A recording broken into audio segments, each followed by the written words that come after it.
The fallow meadows beneath you are a different kind of silence. The train travels from Jena to Gera, and the fields beside you aren't cultivated, aren't maintained, aren't prepared for any particular purpose. They're simply there, wild and untamed, pierced by autumn light like nothing else could pierce them. It's a golden light, a hard light, a light that knows no mercy and hides no blemish.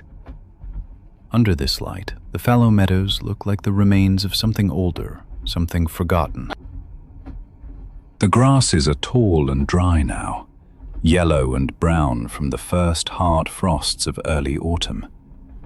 They stand upright, like tiny soldiers in an endless army, all roughly the same height, all the same precise distance apart, creating a natural order that no human designer could have planned.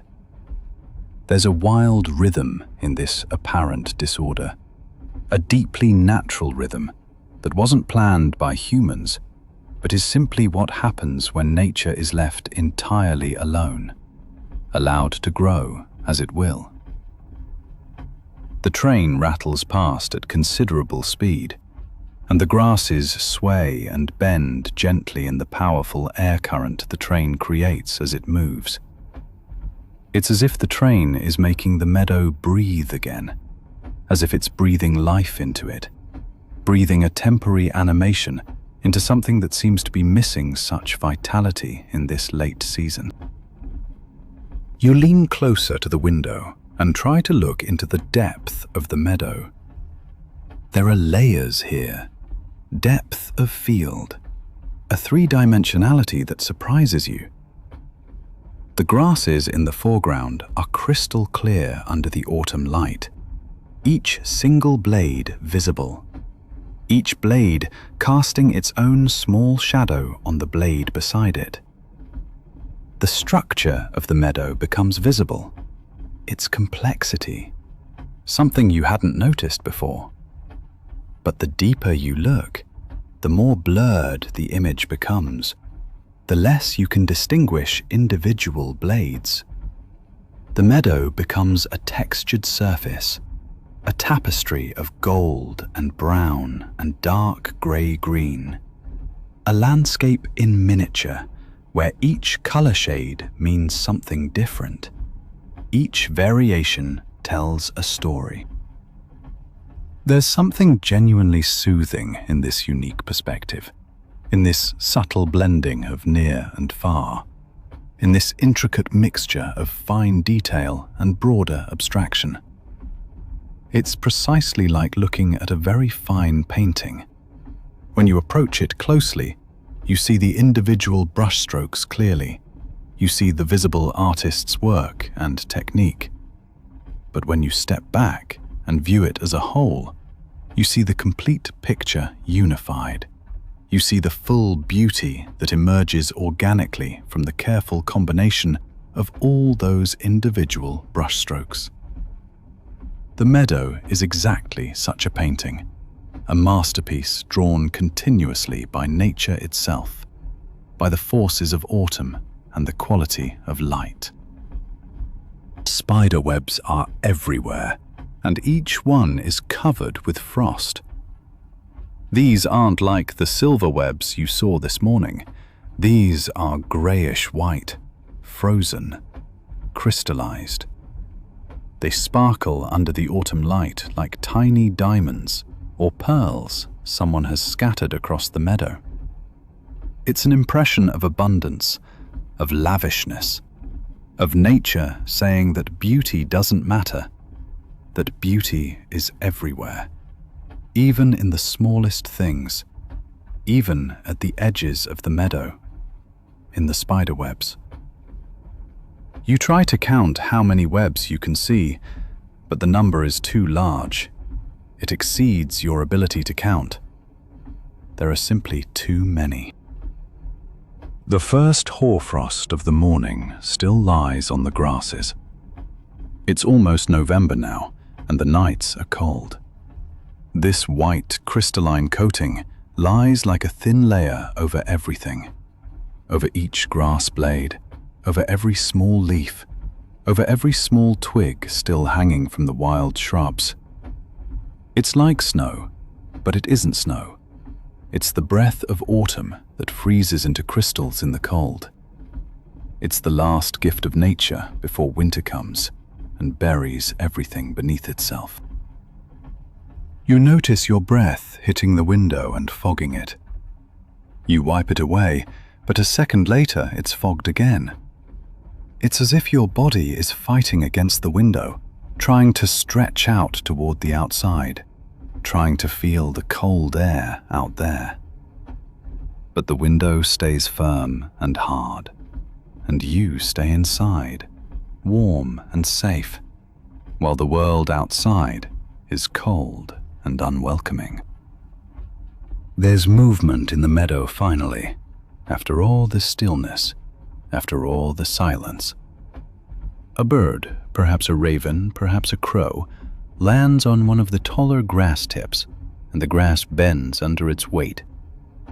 The bird is black, almost invisible against the gray sky, but there's a shimmering gleam on its feathers, a purple or green gloss, a metallic shine, depending on how the light catches the feathers, depending on how the bird turns its head. The bird pecks quickly, rhythmically, searching for something to eat. Perhaps seeds fallen from the grasses, perhaps small insects still active in this cool weather. Then it takes off, and you can't really tell whether it found anything or not. The train is too fast, and the bird is too fast, and your attention is too divided between the beauty of the meadow and the excitement of seeing a living bird, a living proof that this meadow isn't dead, that it isn't abandoned. But you've caught the impression of a bird searching for food, of a living creature existing in this meadow, even though you could only see it for a second, even though the memory is already beginning to fade as the train carries you on. The landscape gradually flattens out and becomes completely flat as an outstretched hand lying on the earth. The hills that existed at the beginning of your journey grow progressively flatter, grow noticeably smaller in profile, until they gradually become just a plain, until there's only the endless meadow left stretching in all directions. Endless, without variation, without any relief or interruption. That's a fundamentally different kind of beauty altogether, your increasingly tired mind observes. It's the beauty of simplicity itself, of absolute clarity, of unobstructed sight and vision, of the pure purity that only a vast, flat expanse can truly offer. There's no confusion here, no hidden valleys you could peer into, no distant hills beckoning you to climb them. There's only the meadow stretching on and on, the grasses reaching to infinity, the autumn light holding everything in its clear gaze, and you passing through it all, only observing silently, only looking and watching, without acting, without interfering, without changing the meadow even slightly, as it's left entirely to itself, as it continues doing what fallow meadows have done for centuries, what nature does when it's left alone to its own devices. The train begins to slow. There's a subtle sign that Jera is approaching, that the journey is nearing its end. The vibrations change, grow slower, less intense. It's as if the train is waking from a dream, remembering itself, that it must reach Jera.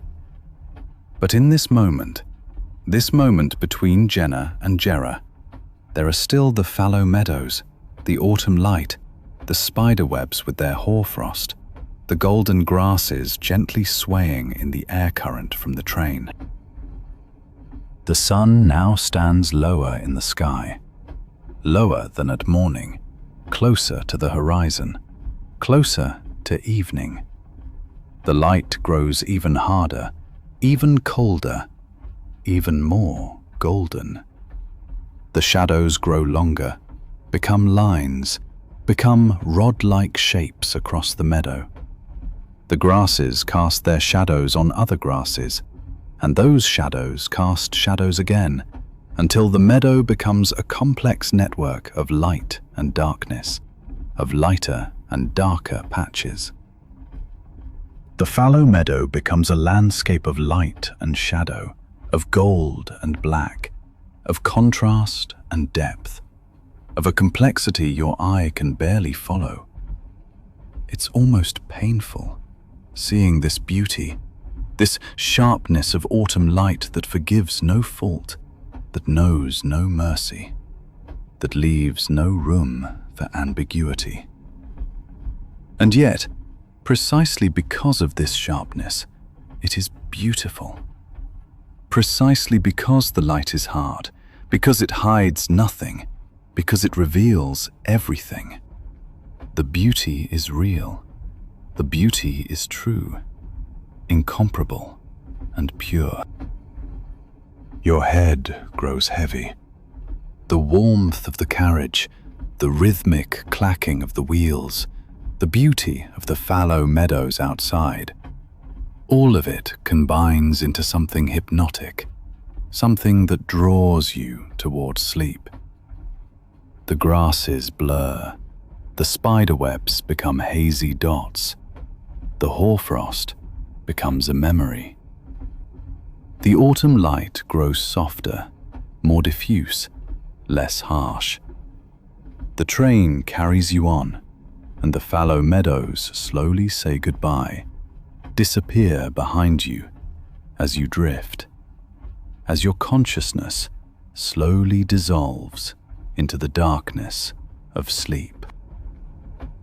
And in this darkness, your sleeping mind thinks, there are still the fallow meadows. There is still the autumn light. There are still the spider webs with their frost, all golden, all sharp, all real, frozen forever in this moment between Jena and Gera. The morning is cold, and the river is breathing. You know this the instant you open your eyes. The train is traveling from Bamberg to Lichtenfels, and somewhere down there, invisible, a river lies and creates mist that rises like the breathing of some great, sleeping creature. You press your face against the window and try to see through the darkness, try to make out the shape of the river.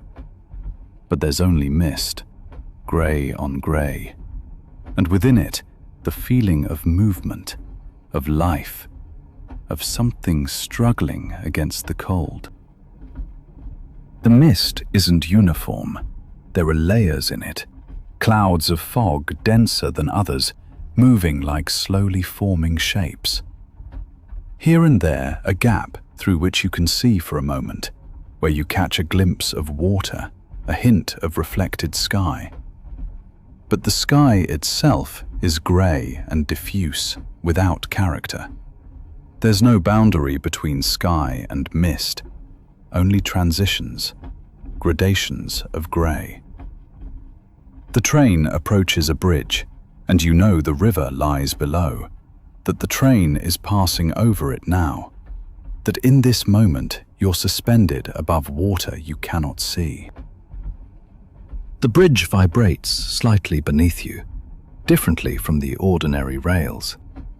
There's a distinctly different rhythm, a different feeling, almost a tremor, when a train crosses a bridge. You try to look downward through the side window of the carriage, but there's only mist, thick, impenetrable mist. The mist is noticeably thicker here, directly over the river, thicker than anywhere else along your journey so far. It's as if the river creates its own mist deliberately, its own protective blanket against the sharp cold of the morning air. And in this mist, you know with certainty, there's life. Fish moving through the current, perhaps. Birds only just waking, stirring in the reeds. Insects rising from the water to dry their newly formed wings. Everything is in the mist. Everything is invisible to you. Everything lives in this gray zone between the fading night and the approaching day. The bridge is brief, perhaps only a minute long, perhaps less. The train crosses it quickly, too quickly to truly understand, to really look into the river's depth, to grasp the nature of the water beneath you. The vibrations of the bridge are different, stronger, more intense, as if the train were breathing, as if the river could feel the train and was returning the feeling. But then the bridge is passed, and the normal rhythm returns, the rhythm of straight rails, solid ground, the familiar. But you've caught the impression, the vivid impression of the river, the mist, the hidden life flowing beneath you that you'll never fully see or understand, but which is somehow part of your lived experience, simply because you've passed over it, because your train has crossed its bridge, because there's been a singular moment when two entirely different worlds touched and acknowledged each other. It's enough for you, more than enough, in fact. You lean back in your seat and observe how the landscape around you slowly changes and shifts, how the forest continues its ancient watch, how the meadows continue their seasonal growth, how everything carries on as if this small moment of connection never truly happened. The meadows beside the train are wet and dewy, full of autumn moisture. The grasses shine silver in the faint light coming through the mist. There are spiderwebs everywhere.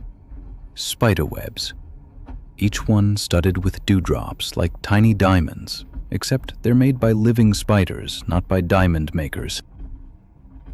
You think about the spider that wove these webs in the darkness of night, ready for the insects that will fly about in the morning. The spider doesn't know the beauty it creates.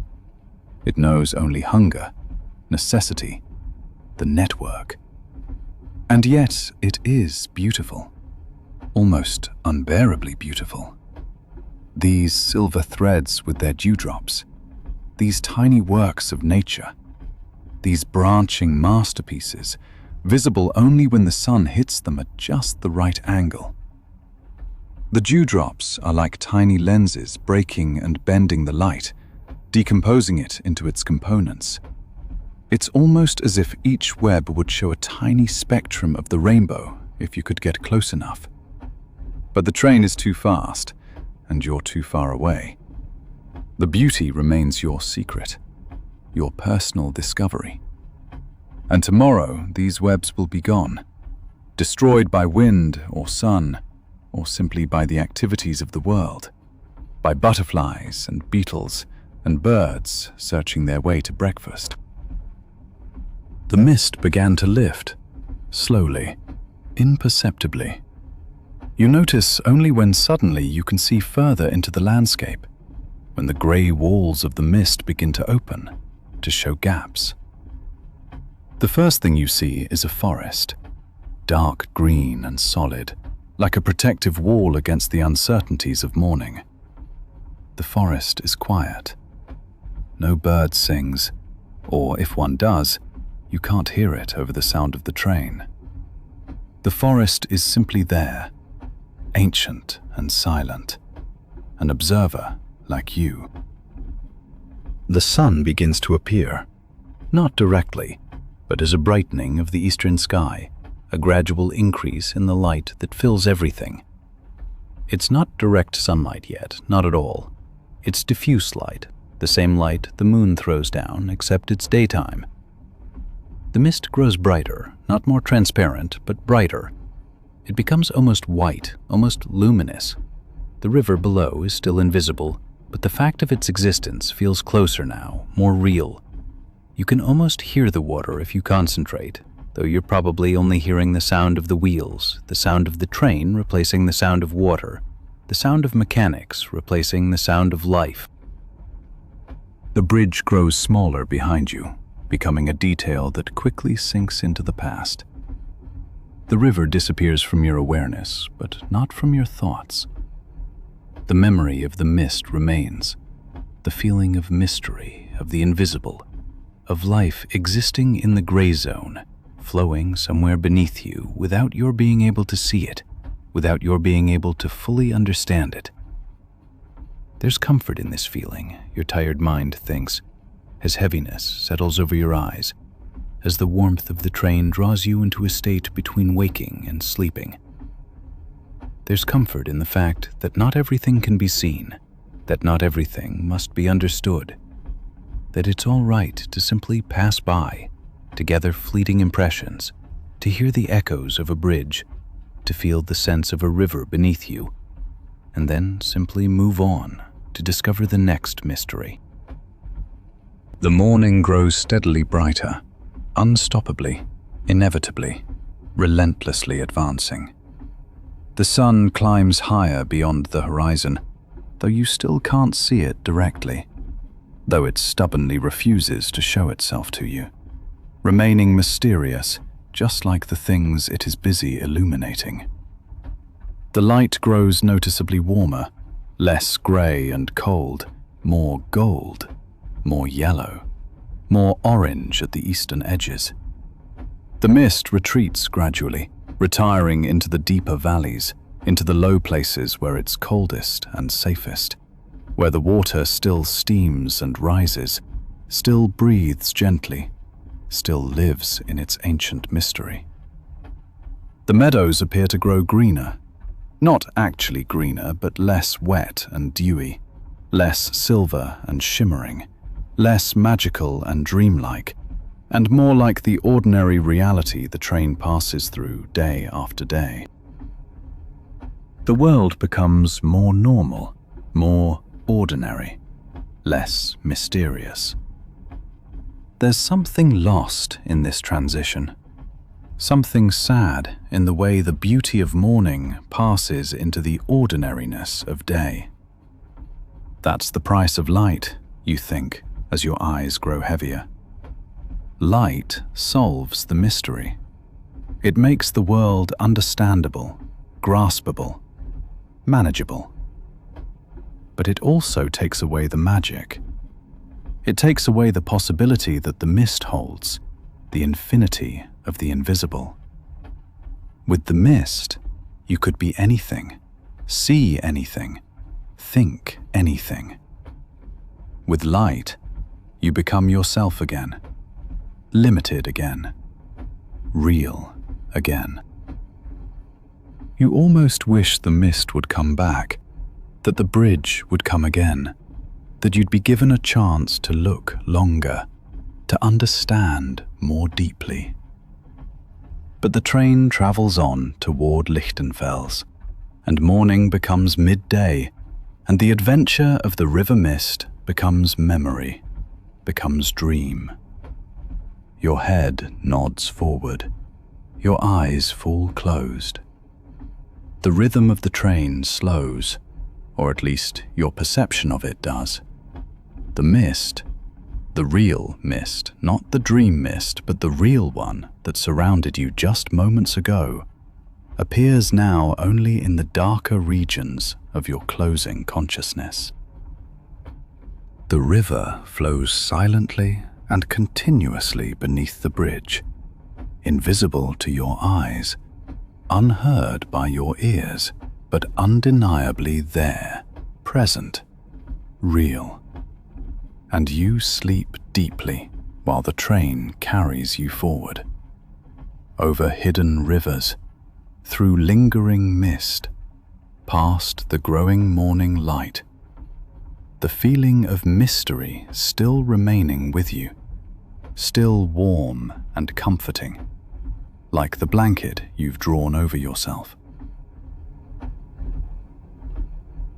The journey from Leipzig to Berlin on a spring day. The sky was still grey, but the air had that particular smell you find only in spring, somewhere between snow not quite gone and green preparing to grow. I was sitting by my window, reading an old book, one I'd read many times before, and the text scarcely registered anymore. The story of a man trying to understand his life. Then my compartment door opened, and a young woman entered. No, not girl, a young woman, perhaps barely 20 or 21, with a long black cello case that she set down so carefully, as though it were made of glass, as though one wrong grip, one wrong movement could break something inside it. She sat across from me, and I noticed at once that her hands were trembling, but only slightly, very slightly, barely visible to anyone not looking closely. She pressed them between her knees, but within seconds she gave it up. It didn't work, and she knew it. She laid them on her lap instead, where they lay like two small birds that don't know where to fly or have just returned from a long flight. She was nervous. You could see it not just in her hands, but in the way she held her whole body, too stiffly, too attentively. Her right heel rose and fell rhythmically, faster than the rattle of the train, as though she could drive time forward if she just bounced her foot fast enough. And again, she had to reach over to the cello case to touch it, press it gently, as though reassuring herself that it was still there, that it hadn't suddenly vanished without a trace. I tried to focus on my book again, but the words made no sense anymore. I found myself watching her, not intrusively, but the way you glance at someone when you think they don't notice. After a while, she leaned her head against the window, but her eyes stayed open, restless, jumping from point to point, from the window to the case, from the case to her hands, from her hands to me. And whenever our eyes met, she looked quickly away. I cleared my throat very quietly and asked whether the case didn't need an airplane ticket. It was a joke, a silly joke, but she understood and laughed, just briefly, just a breath of laughter, and suddenly she began to talk. She was on her way to an audition, she said, her first real audition for an orchestra, not in Leipzig, not in a small hall, but something big, something that mattered. She was a cellist, had been playing for many years, but this time it was different. She could feel it. She told me about music school, about her teacher, an old gentleman with grey hair and hands that never stayed still anymore. About the nights she'd practiced the same passages over and over until her fingers hurt, not superficially, but deep in the tendons. And her thoughts went nowhere except into that one Bach phrase. That one phrase with all its tiny delays and accelerations, which she was to play today in a city she didn't know, in front of people who would judge her. And then, in the middle of her sentence, she stopped and stared at me, really at me, not past me, but directly into my eyes. And she asked, "Do you think you can feel it when you're in the right place?" Her voice was quiet, but not uncertain. It was a real question, you understand, not something that needed a simple answer, not yes or no, but something deeper.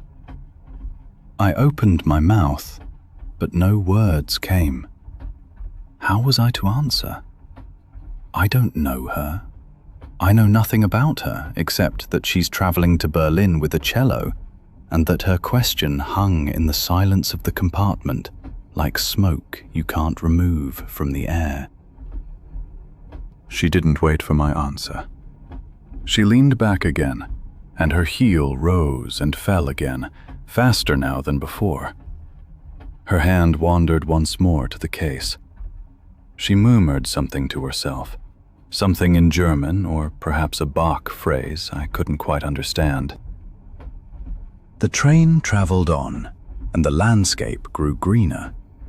I looked from my window across the fields at villages that rushed past, and her question still hovered in the air, unanswered, unresolved. Her eyes eventually grew heavy, and I saw her fall asleep. Her head dropped to the side, and her hair fell across her cheek. She slept without moving, and for a moment she seemed not nervous anymore, but simply young and exhausted, as though all the years of practice, all the nights had suddenly fallen away from her.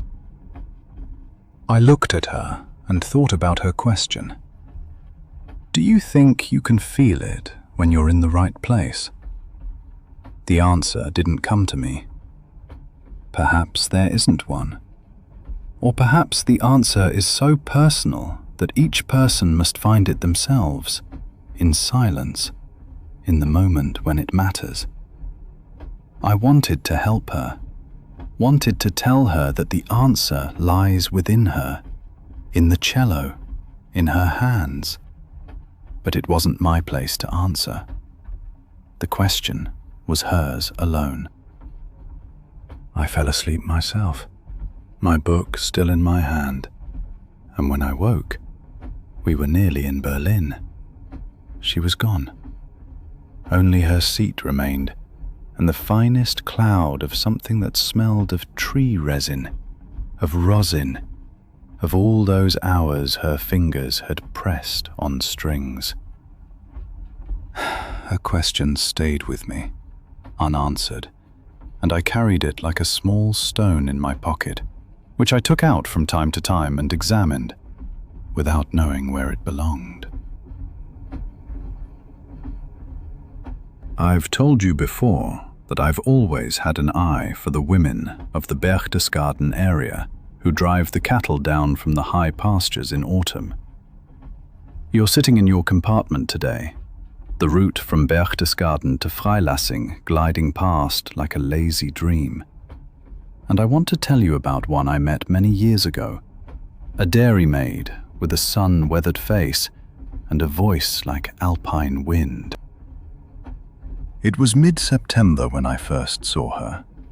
The train left Berchtesgaden at 6 in the morning. The sun had just climbed over the Watzmann, painting the steep forests orange and red. I was sitting in my carriage with a coffee in hand, not particularly warm anymore, but still drinkable, and gazing out at the alpine meadows that lay like green islands between rock faces and pine forests. And there she was, on horseback, in a traditional dress and leather jacket, a riding crop in her hand, and ahead of her at least 80 cattle, horned and magnificent, festooned with bells that rang like a carillon in the early morning. Her name was Margareta, as I learned later, and she'd been driving the herd down into the valley for 30 years, every single year, when the first frost touched the high pastures. You have to imagine how it looks from a train window. The cattle didn't move in a line, but rather in a cloud-like formation, a brown and white mass winding through narrow paths. Some of the younger animals were restless, jumping aside when they heard the railway, but the older, the wiser ones, proceeded methodically, as if they'd walked this path 100 times. Margareta rode above them on her grey mare, a Tyrolean horse that clearly knew every sound and every movement.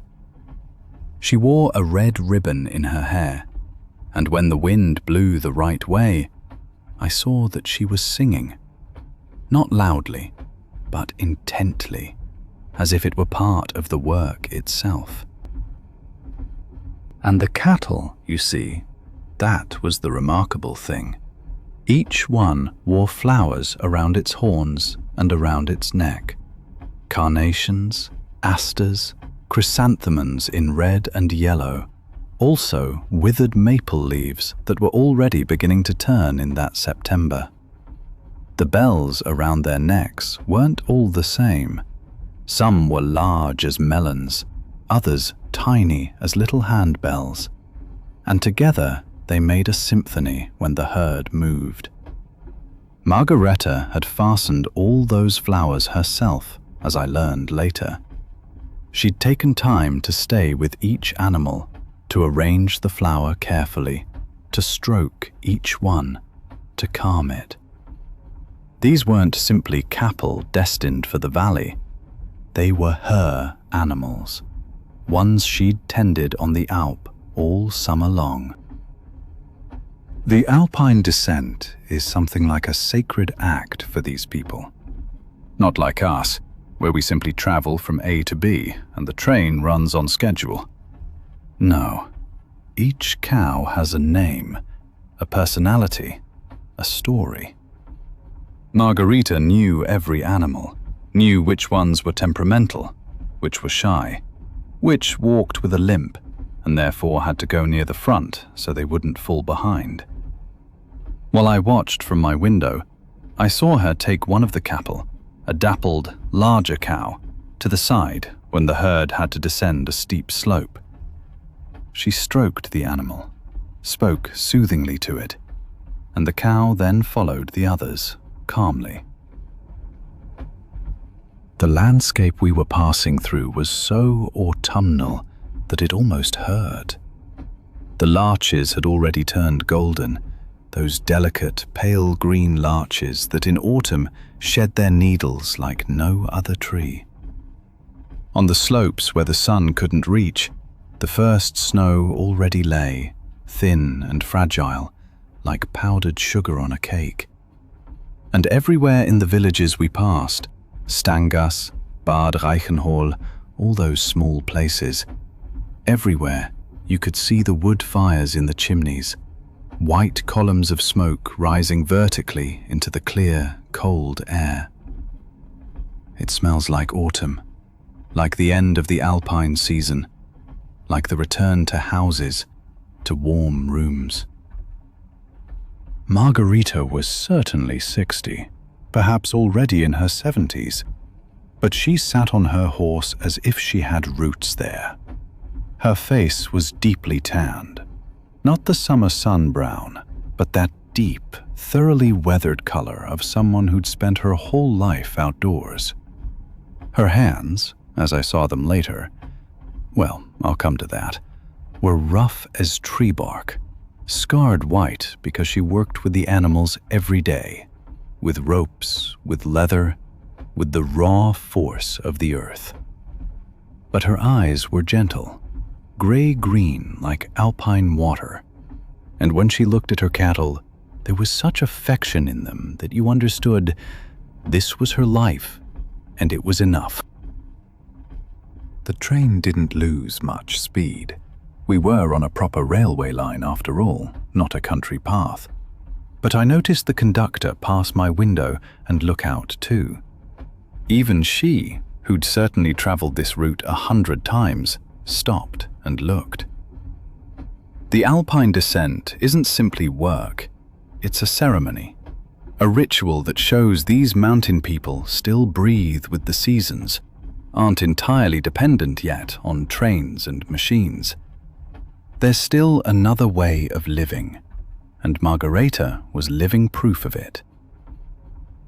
What was interesting was that the train and the cattle met each other several times on the route. We traveled ahead, but then at Bad Reichenhall, I had to wait an hour for another train, and I stepped out onto the platform. And who came past? Margareta and her herd. They were coming from the other direction, down from the Alp, at just the right time to cross the railway crossing. The crossing barriers came down, the lights blinked red, and the cattle, most of them, remained calm and waited. The smell of alpine herbs and stable air rose to my nose. Only 2 or 3 young animals became nervous, but Margareta calmed them with a few words and gestures, with a hand that passed gently across their necks. That was mastery. That was a life so closely connected with nature that fear cannot exist, only understanding. I stepped toward her, perhaps impolitely, interrupting someone in their work. But she smiled, as if she'd been expecting me. "Yes," she said. "You're from the train, aren't you? I saw it in your eyes." We talked perhaps 10 minutes, while the cattle waited patiently. She told me about the Alp, about this year, about a calf born in summer that was particularly strong. She told me about the other dairymaids and dairymen up there, a dozen people in total, who ran the cheese operation all summer, cared for the animals, tended the meadows. And in autumn, she said, comes this day, this one day, when we bring everything down into the valley, and the next chapter begins. The barrier went up again, and Margarita had to move on. But before she left, she gave me a tip. "You like trains," she said. "So sometime ride from Freilassing to Traunstein on the Walchensee Railway. Up there, in autumn, you see the whole other side of the mountains, the wild sides, where even the railway doesn't go, and everything still looks the way it did 100 years ago." I remembered that, and one day I'll do it. But on that day, on the journey from Berchtesgaden to Freilassing, Margarita was my story, and she was more than enough. I watched as she swung herself back onto her horse with the skill of someone who'd spent her whole life riding, and the cattle began to move again. Do you know why I'm telling you this? Not because it's exciting or dramatic, but because it's real. Because it shows that there are still people who live with the seasons, who speak to their animals as if they were family, who master a craft that's centuries old. Margareta was old, but she wasn't tired. She was a dairymaid, a herdswoman, a craftsperson, a master of her trade. And every spring she drove her herd back up to the Alp, and every autumn she drove them back down, flowers on the horns, bells around the necks, and the train passed by like a modern dream. Close your eyes now. Imagine you're sitting in this compartment, and outside it's no longer meadows and mountainsides passing, but your own life. The work of the day falls from you like snow from the rocks. Your muscles grow heavy and warm. And if you still hear anything, you hear only the bells around the cattle's necks. Each bell a note, together a song that pulls you down into sleep, into the deep, dark rest where your dreams become your home too. The route from Jenbach to Meierhofen is one I've somehow never told you about before, though you'd like it. You always ask me why the most beautiful journeys are the ones you forget to tell, and I'll tell you today. Because some moments are so personal that they only work if you carry them secretly, like treasure in your pocket. But now, in autumn, when the leaves turn yellow and the mountains begin to freeze, I think again of the stone collector I met there, and I simply must tell you. Because she taught me something about time, about love, about the earth itself. Jenbach is a station most people overlook. There's a cog railway up to the Aachensee, and if you have the time and strength in your legs, you take it. But I saw her on the platform before the train had even arrived in Meierhofen. A woman, perhaps in her early 70s, with a rucksack so full it hung over her whole shoulder. And in her hands, imagine this. In her hands she held stones. Not simple stones, but stones that glittered. Quartz, feldspar, tourmaline. the whole spectrum of minerals found in the Zillertal Mountains. She laid the stones very carefully on a newspaper stand on the platform, as if she had all the time in the world. Her name was Rosa, and she'd been collecting minerals for 50 years.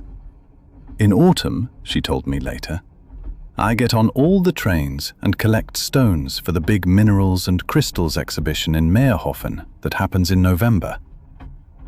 That was her life. Not professionally, understand me, she was retired. But it was her passion, her way of communicating with the world.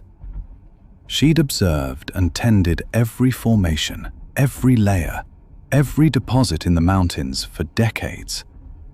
She knew where the dolomite was particularly beautiful, where the quartz veins glimmered between the slate, where the warm granite outcrops gleamed in the sun. The train started. I was back in the compartment, and Rosa with me. She unpacked the stones very carefully from her rucksack and arranged them on the windowsill, as if she were setting up an entire museum installation. Each stone was sorted by size, by color, by light. She told me the origin of each one. "This one here," she said, and pointed to a pink translucent stone. "This is a tourmaline from the Edelbrand. I found it 3 years ago. It lay in my basement on a cloth for 3 years so the mud could dry off. This black one, this is magnetite, from a deposit that now exists on only one side of the mountain. In 1 generation, it'll probably be covered over." Rosa was like a book once opened that you can't close again. She told me about her collections, about the minerals that had disappeared because the world changed, because people mined, because roads were built over old collecting sites. She told me about the Zillertal, which she'd known her whole life. She was born there, in a small house next to an alm, and she never really left. Only on the train, 3 or 4 times a year, to search for new stones, to attend collectors' meetings, to prepare her exhibition. The landscape passing by while she told me of these stones was autumnal, like out of a picture book. The Zillertal Alps had turned white early, snow at the top, forest in orange and brown below. The larches were shedding their needles, those delicate yellow needles falling like rain from above. And Rosa kept pointing out the window. "There," she said, "there my father found quartz crystals 60 years ago. Now there's only forest and meadow. We lose our own treasures." But it wasn't sad telling. It was more like a loving farewell, an acceptance that everything changes, that stones too have a history, like any other life. Rosa didn't have the attitude of someone who'd lost, but rather someone who'd been witness to something great. "The earth," she said, "the earth has memory in its stones. And if you read the stones, you read the history. The world speaks to us, but only through patience. I don't collect to possess. I collect to understand. Each stone is a sentence. Together, they make a book. And that book gets thinner every year because the pages are being built away." On the train, it was perhaps 5 or 6 kilometers to Meerhofen, she told me about a particular exhibition she's been building for 30 years. "Yes," she said, "I'm the one who's been making the big November exhibition all these years. Most people don't know there's an entire human life behind this exhibition. No big museum, no sponsor. Just me, my collection, and many helpers who understand my madness. We arrange the stones, write little labels showing where they come from. Some have GPS coordinates. Some are photos of collecting sites that no longer exist. Rosa reached into her rucksack, a shabby green rucksack, perhaps 40 years old, with stains and patches, the fabric worn at the edges, and showed me photographs.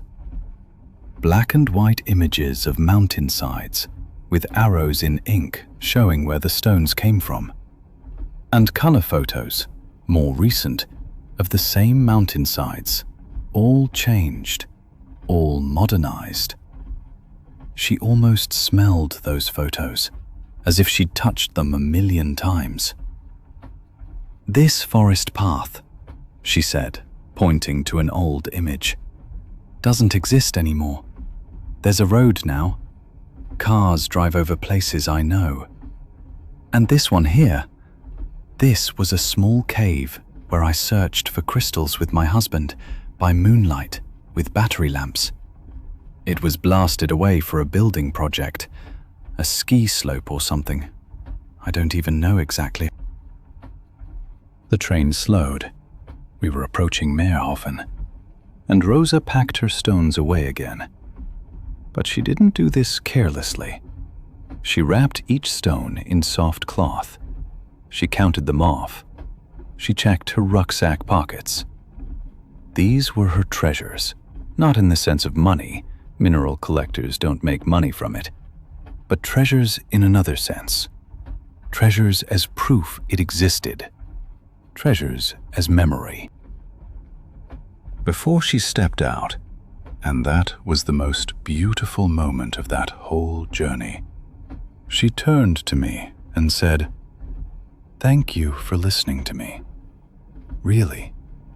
Most people on the train, they think about something else. Their work, their home, their problems, their phones. I understand that. I'm not blind to modernity. But I've had the enormous good fortune that my whole life became an art form. My exhibition, my stones, that's my way of telling the world, I was here. I saw, I observed, I loved. And I want others to see it too, and to understand what's being lost." She stepped out in Meerhofen, and I watched her go down from the station, the rucksack on her back, the stones in her pockets, on her way to the exhibition, where hundreds of people would come to see the minerals, not knowing that behind it stood a life full of walks, full of observation, full of love for the earth. Rosa was old, but she wasn't tired. She was an artist without brushes, an archivist of the mountains. You, sitting here in your compartment now, on the journey from Jenbach to Meerhofen, or somewhere else, I don't know where you are, don't forget that such people exist. People who see small things and understand great ones, who find an entire world in a single stone.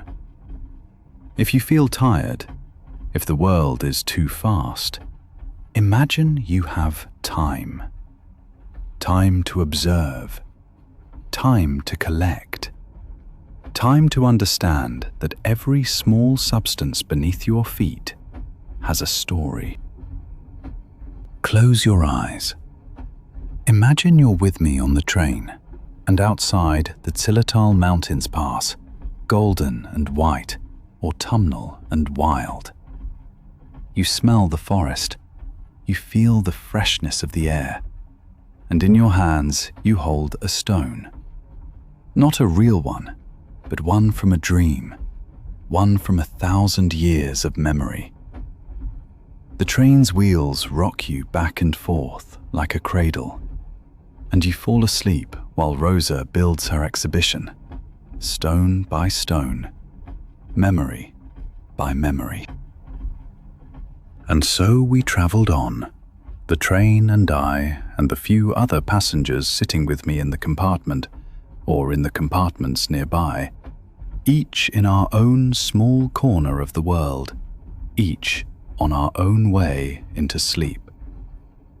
The warmth of the carriage, the soft ticking of the heating, the clacking of wheels on the rails, all of it became a single song, A song without words, a song that carries you along and soothes you and says, you can let go now, you can rest now. The train travels on for you, time travels on for you. The world takes care of itself while you sleep. I've never told you about Ingrid, have I? A woman I met on the line from Innsbruck to Kitzbühel sometime in the 70s, when autumn was just beginning and the mountain air still carried warmth but was already hinting at the cold, the promise of winter. She smelled of essential oils, of herbs, of something I couldn't name, but which immediately drew me into another world, a world where old things were still real, where craftsmanship still meant something. Let me tell you about this woman and her craft, about the mountains she loved, and about the oil that was like liquid light. The dwarf pine, you see, isn't an ordinary tree. It's a miniature species, small and resilient, growing in the alpine heights where hardly anything else thrives. In Tyrol, especially in the higher elevations, everywhere the air is thin and the ground is hard. These trees grow in dense thickets together, as if they'd huddled against each other for warmth. And Ingrid, this woman with sandy hair and brown, weathered eyes, she collected the cones of these trees. In autumn, she said, when the cones turn dark, the oil in them has the right strength.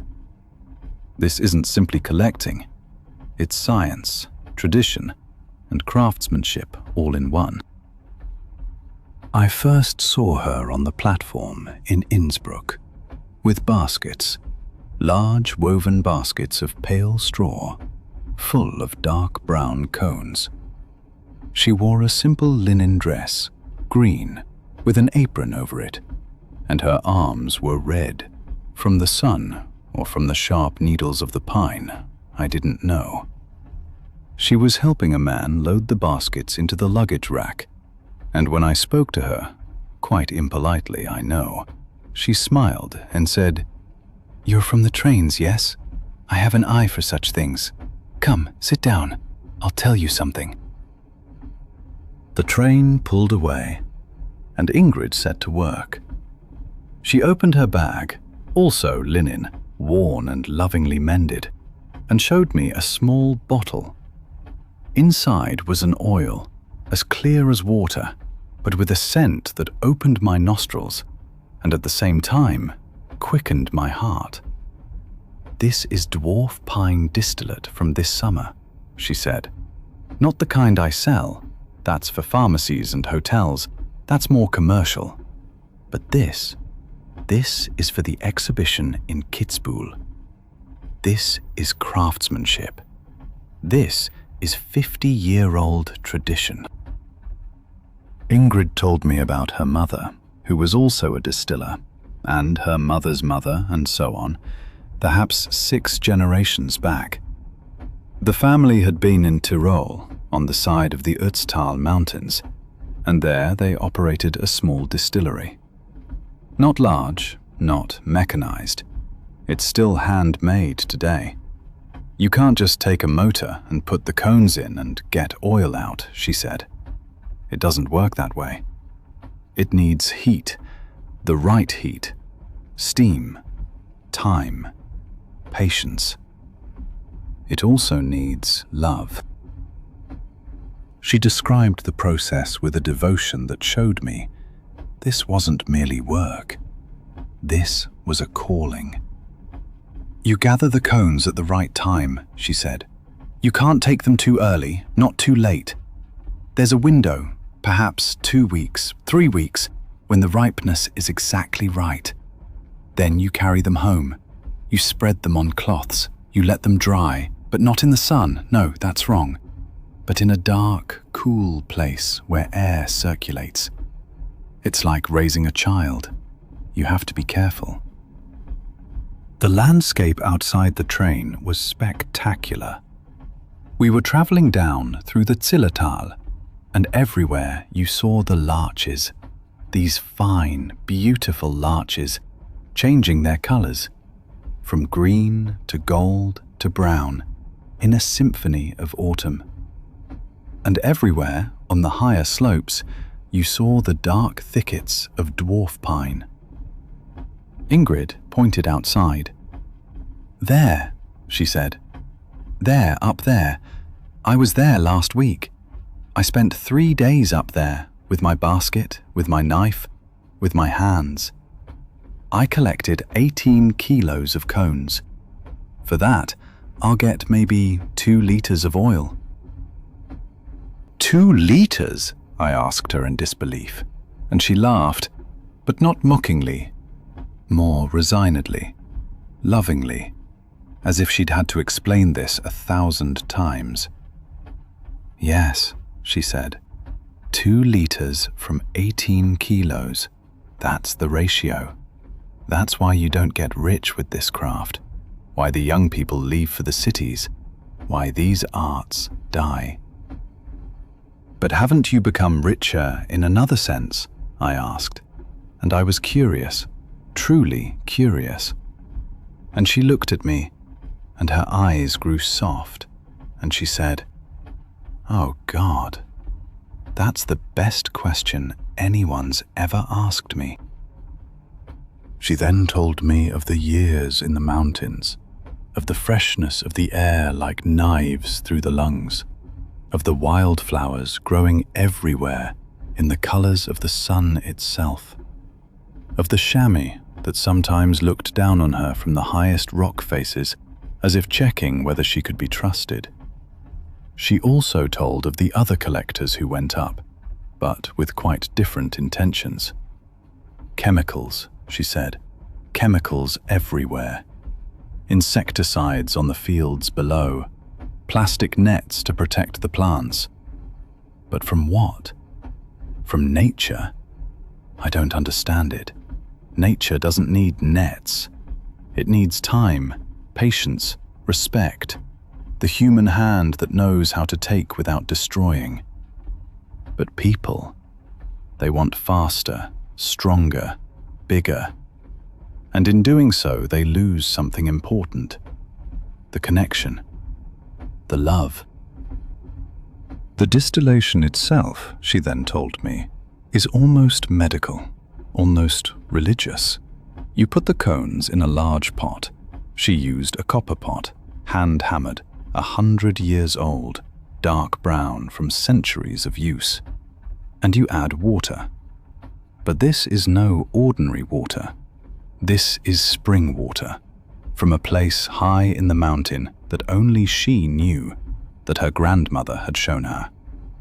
The water must cover the cones, but not too much, otherwise the oil is too diluted. Then you light a fire.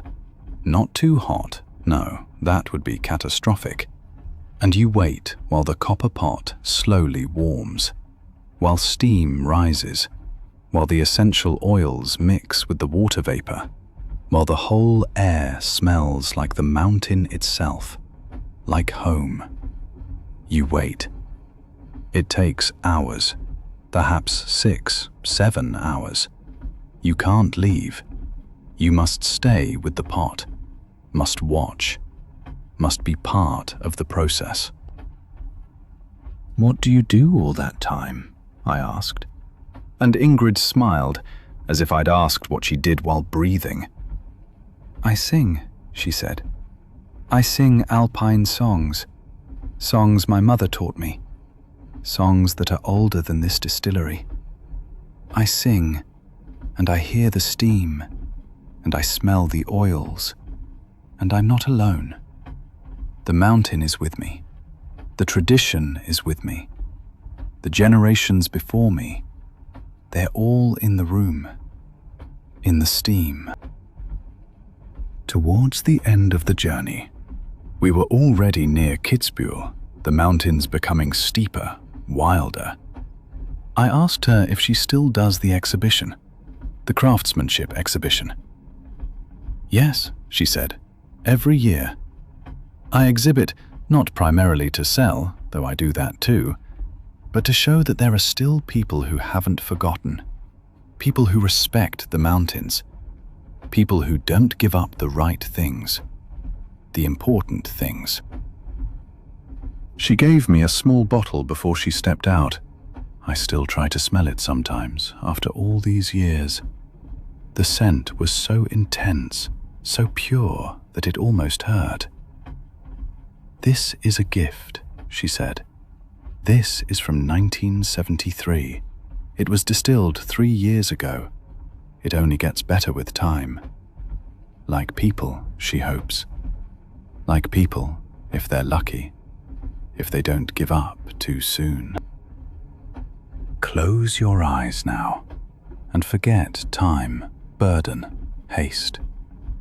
Imagine you're sitting with me on the train, and outside, the mountains look like old friends, golden and wise, full of mystery. The scent of dwarf pine is everywhere, in the air, in your lungs, in your dreams. This sharp, pure smell that cleanses you. And you hear the singing, not your voice, but Ingrid's voice, ancient music rising through the steam, music that 100 generations have heard. The train's wheels are rhythm, a gentle rhythm rocking you. The landscape is color, each color a word in a poem. And sleep comes slowly, like the finished oil from the distillery, clear, pure, precious, essence, arriving exactly when you're ready to rest.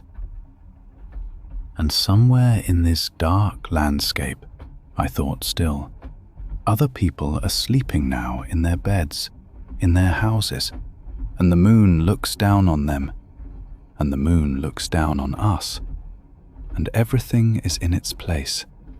The fields are in their place, the forests are in their place, the rivers are in their place, and I am in my place, here in this carriage, here in this warm cradle of wood and cloth and metal that carries me where I must go, without my needing to wake, without my needing to do anything except trust and rest.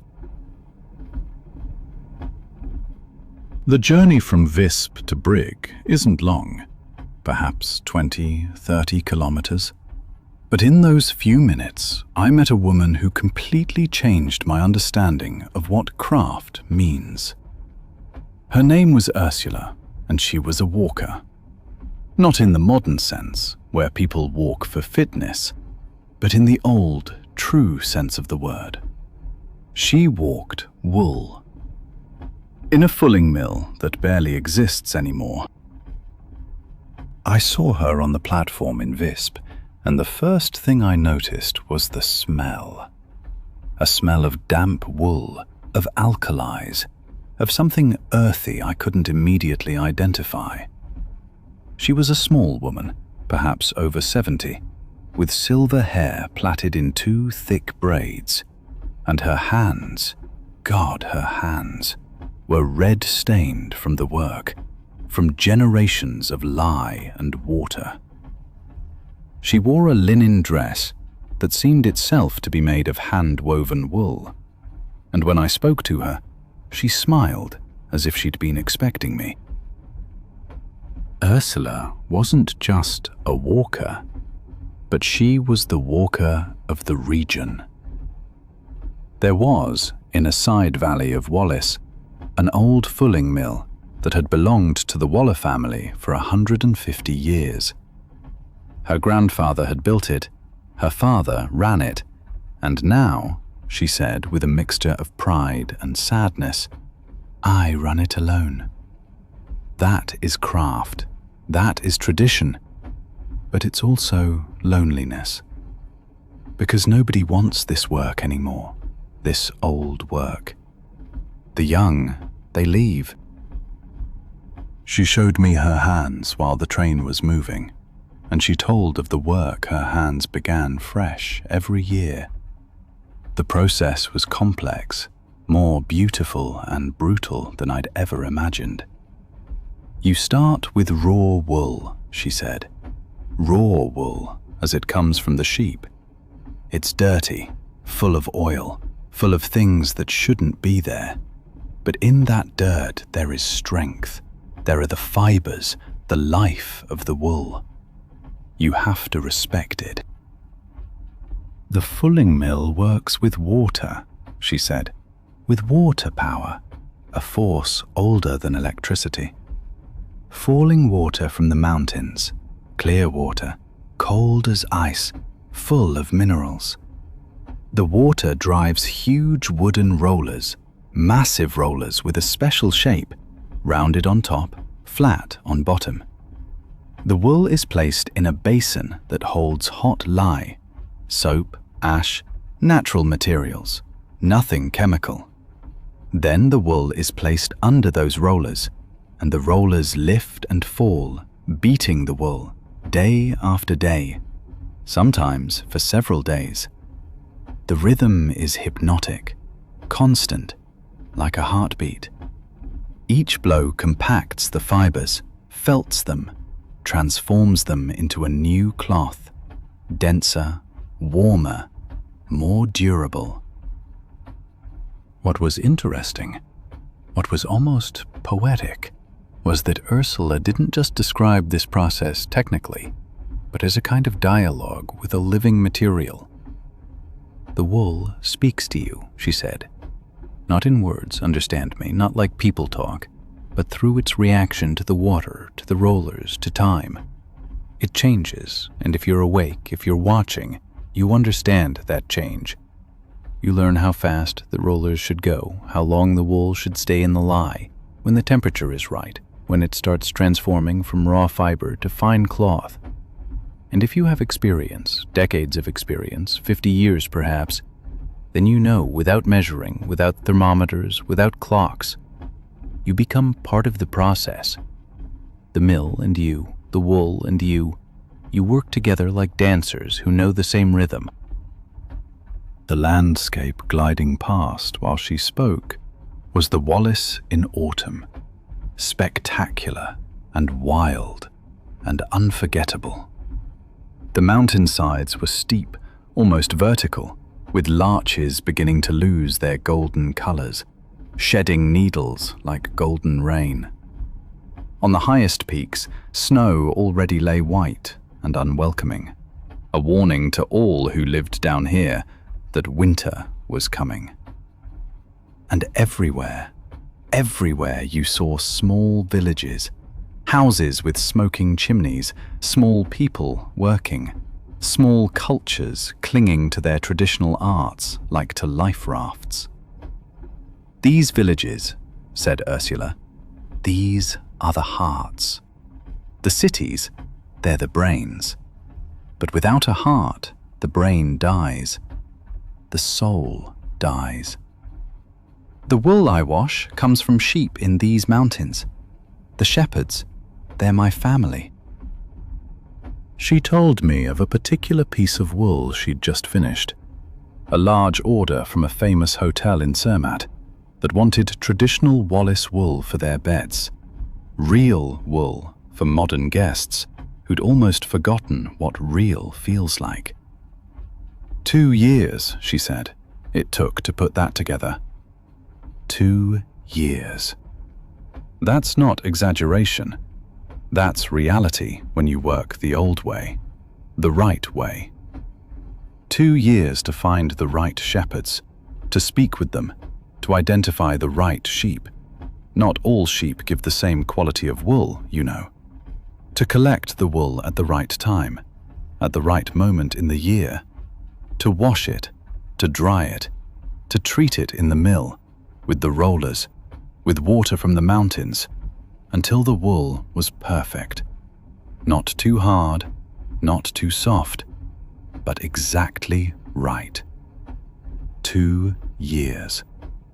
And for those 2 years, for this crafted work, for this quality, for this love.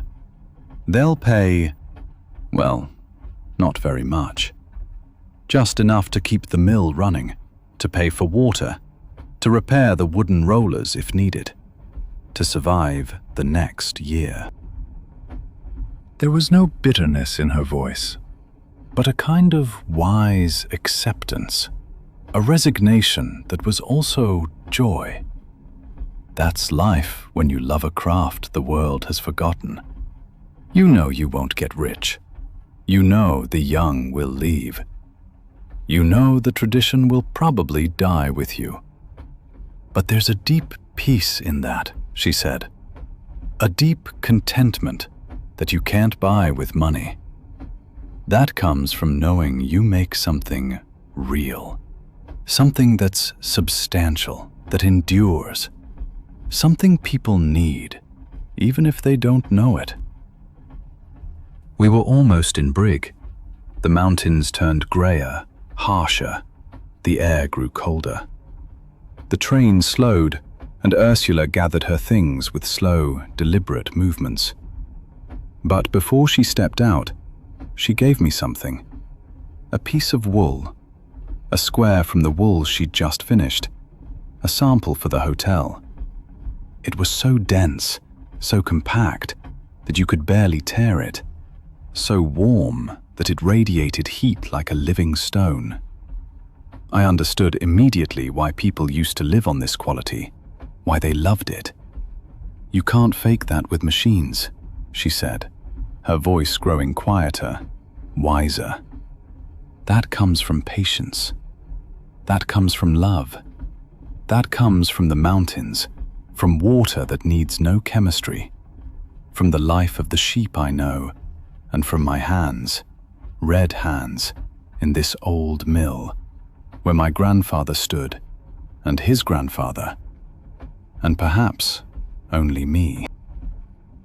She stepped out, and I watched her for another moment on the platform in Brig, with her bag full of wool, heading back to the mill, to her work, to her calling.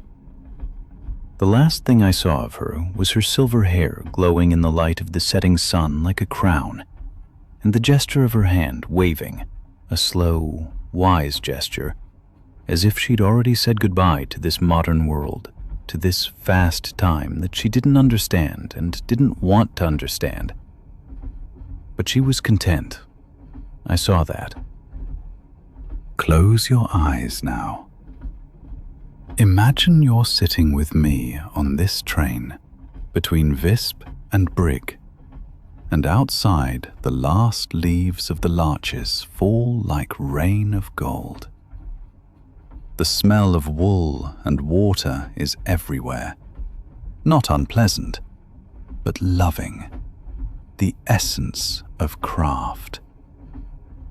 You hold the square of wool in your hands, and it's so warm, it's almost like a living being. You know that generations of people have placed their hands in this cloth. You know that old things are still valuable. And as the train's wheels rock you, as the mountains grow darker and the stars begin to shine, you fall asleep, completely secure in the feeling that some things remain. Some things that really count. My eyes grew heavy, so heavy, as if someone had gently laid a warm hand on my eyelids and said, "Now it's good. Now it's enough for today." And I heard the train, ta-dum, ta-dum. And I heard the quiet breathing of another passenger who'd already fallen asleep. And I heard the distant rushing of wind at the window panes, and all these sounds were like a gentle blanket laid over me, layer after layer, warmth after warmth, until I felt nothing except the quiet gliding of the train through the night.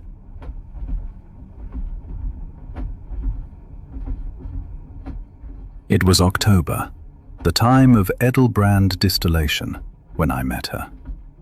The journey from Bolzano to Brixen is short, only half an hour. But in that half hour, I sat beside a woman who carried the scent of the whole South Tyrolean harvest in her rucksack. Her name was Katerina, and she didn't simply distill schnapps. She bottled entire seasons. She was small and delicate, perhaps 69 or 70, with curly dark brown hair that had greyed, and eyes that shone like two black berries. She carried a basket, not a modern shopping basket, but an old, traditional woven one, absolutely full of stone pine cones, large, brown, oil-glossy cones, and Williams pears, golden yellow, ripe, sweet-smelling. The scent radiating from her was overwhelming. Not just fruit, but future, flavor, alchemy. I couldn't resist asking her who she was and what she did. Katerina laughed, not mockingly, but warmly, as though pleased someone had asked. "I distill Edelbrand," she said. "It's not like ordinary schnapps. It's craftsmanship, it's chemistry, it's love. Here in South Tyrol, we have a tradition of distillation older than the land itself. My family has made Edelbrand for 3 generations. My grandfather, a famous distiller, lived to nearly 100, and he worked until the day he died.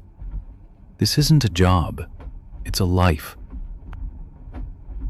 She showed me the stone pine cones, and with each one she showed, she told a little story.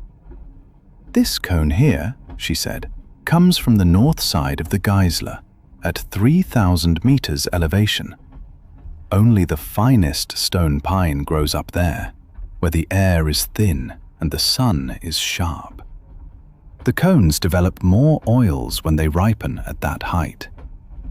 And these pears," she said, lifting one, "these Williams pears come from a tree that's 100 years old, in a garden in Kaltern.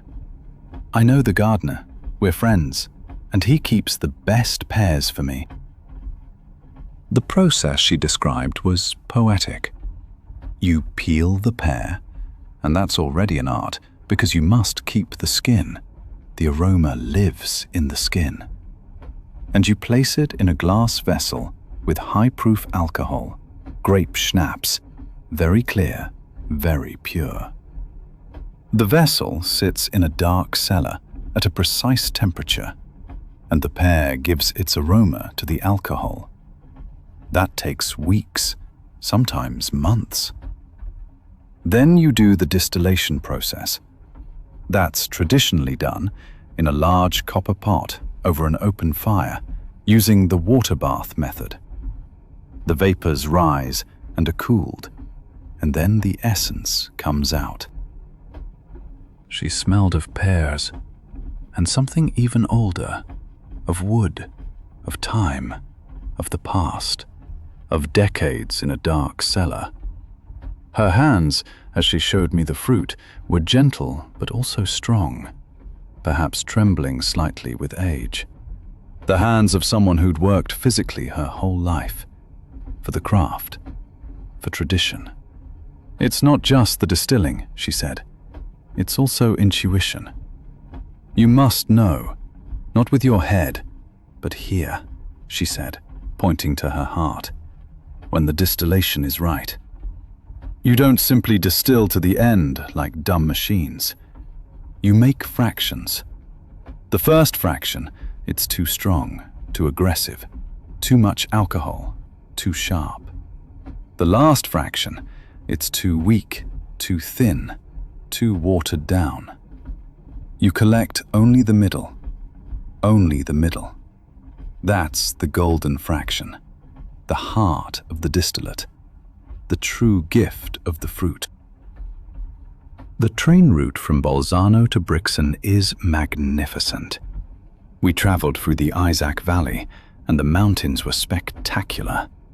The Geisler Group on one side, the Dolomites on the other, all in autumn colors, all in gold and red and orange and already white on the higher peaks. The larch trees, larches everywhere, these delicate, beautiful trees dropping their needles like a ceremony, like a farewell to the year. And Katerina pointed out the window to me. "There," she said, "that's the mountain where the best stone pine grows. And there, in that valley, that's where the oldest distilleries of South Tyrol are." She told me about a special Edelbrand she'd make this year, a blend of Williams pear and stone pine, something her grandmother made 60 years ago. But then the family had switched to modern production. My father, she said, he was an entrepreneur. He wanted to produce faster, bigger quantities. But you can't do that. Not with true Edelbrand. You need time. You need patience. You need hands that know. And these hands, she said, showing me hers, soon won't be able to work anymore. I'm old. I'm tired. But I want to make this one last Edelbrand before I stop. The thought that this tradition might end with her hurt. Here in South Tyrol, where distillation is everywhere, where it seems every family has a distiller, the same was true. The young people don't want to learn the craft. They want modern jobs, security, predictable incomes. Distillation is work without guarantee. It's work that costs your whole life. But it's also creation. It's art. It's the essence of life, locked in bottles. She gave me a small bottle, not to drink, but to smell. It was Edelbrand from last year, Williams pear, golden amber-colored. The light shining through the bottle was like liquid sun. I smelled it, and my whole world changed. It wasn't simply a scent. It was a memory, a story, an account of the pear harvest, of autumn, of the South Tyrolean sun, a fragrance that carried decades within it, that told of history, of love, of work. Before we arrived in Brixen, I asked her quietly, as though the question itself were sacred, "What will happen to your craft? Who will carry it on?" She looked out the window for a long time, a very long time, without speaking, as the mountains glided past. I saw her eyes shine with tears, not sorrow, more depth. Then she spoke quietly, in a voice that was old and young at once. "I don't know. Perhaps no one. Perhaps the tradition will die with me when I close the distillery. That hurts. Here." She pointed to her heart. "But I'm not sad about it, understand me. I've spent my whole life doing what I love. Not everyone can say that. I've received letters from people who drink my Edelbrand, and they tell me they feel at home when they smell it, when they drink it. That's enough. The world will change, will become modern, but there will always be people who appreciate good Edelbrand, who understand that it requires craftsmanship, time, patience. And perhaps my work will survive in memories, in books, in the stories people tell." She got out in Brixen, with her basket full of stone pine cones and Williams pears, heading back to her distillery to work. The last thing I saw of her was the bottle I still held in my hand, golden amber, shining like hope. Katerina's Edelbrand, from a time almost gone, from hands about to stop working, from a heart still burning like the fire beneath the copper pot. Imagine yourself sitting here with me, between Bolzano and Brixen, and outside the South Tyrolean mountains look like home itself. golden and wise.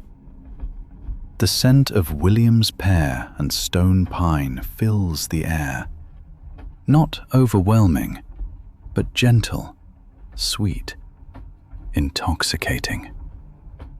You hold the small bottle in your hand, the bottle with the golden Edelbrand, and you know that within it lies the life of a woman, her work, her passion, her hope.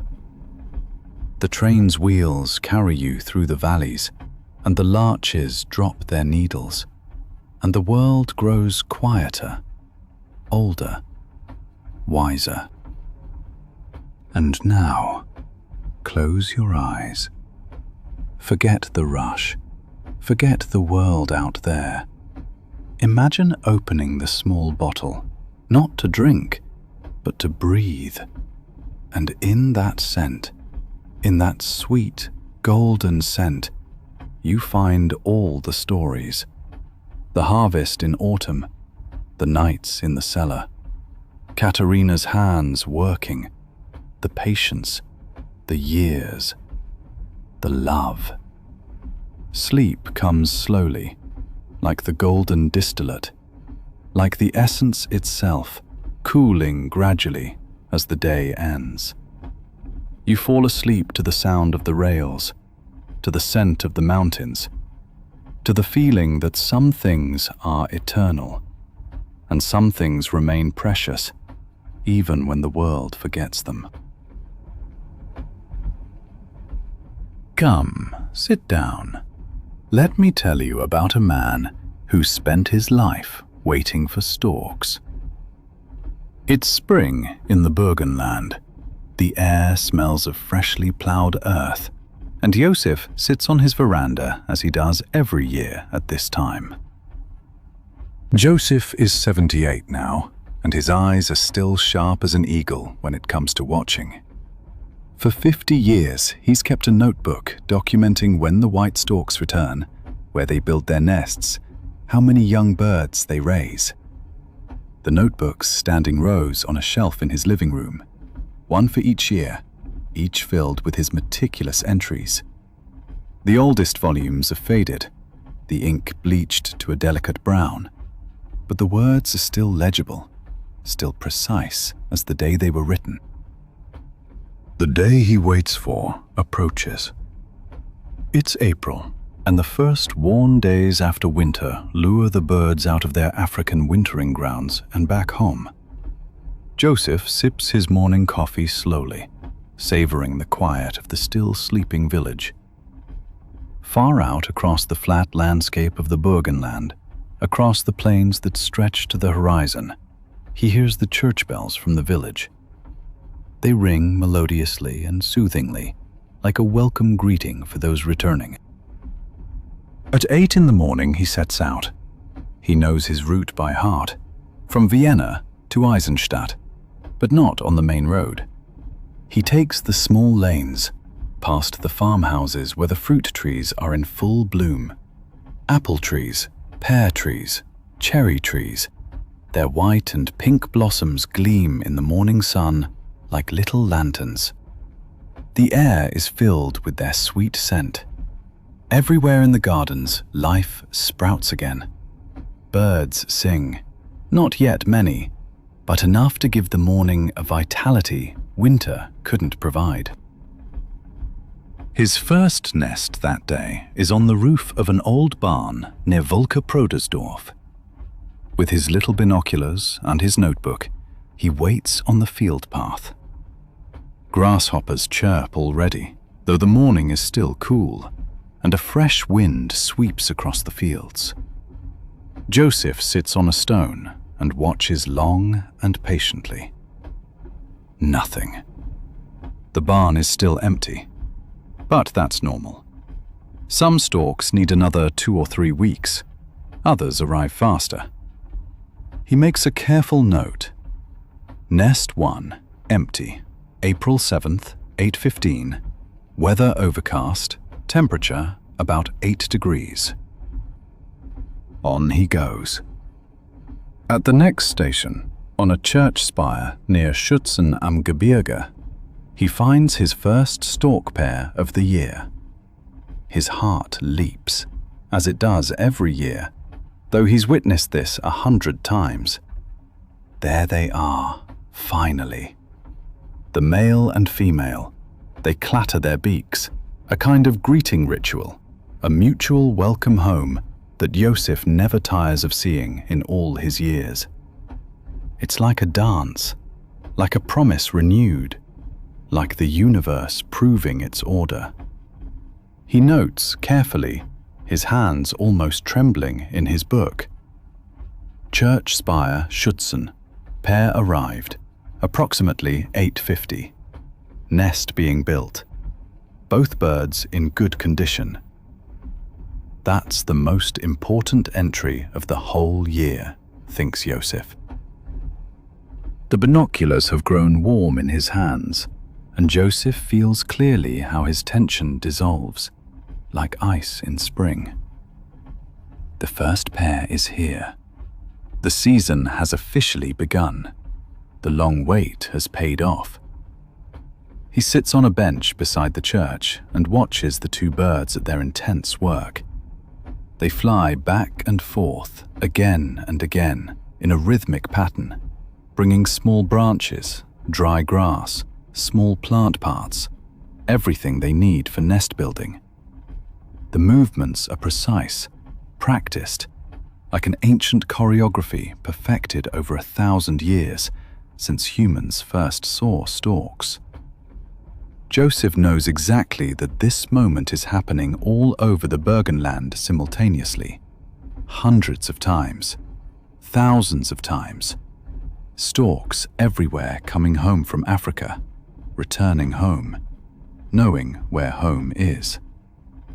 This moment is the heart of the whole year for Joseph. At midday, Joseph stops at a small inn, where the innkeeper already greets him with a smile. Goulash and bread, as every year at this time. The plate is warm, the wine is cold, the atmosphere hospitable. The other guests know who this old man is, the one who counts the storks. They greet him with respect, yes, even with reverence. Joseph has become a piece of local history, a living calendar that knows when nature begins, when the season truly starts. In the afternoon, the wind rises, a cool wind coming from the west, but not unpleasant. The first swallows glide through the air, agile and swift. They too are ready for observation. Their arrival shows that the insects are returning, that the food chain is in motion again.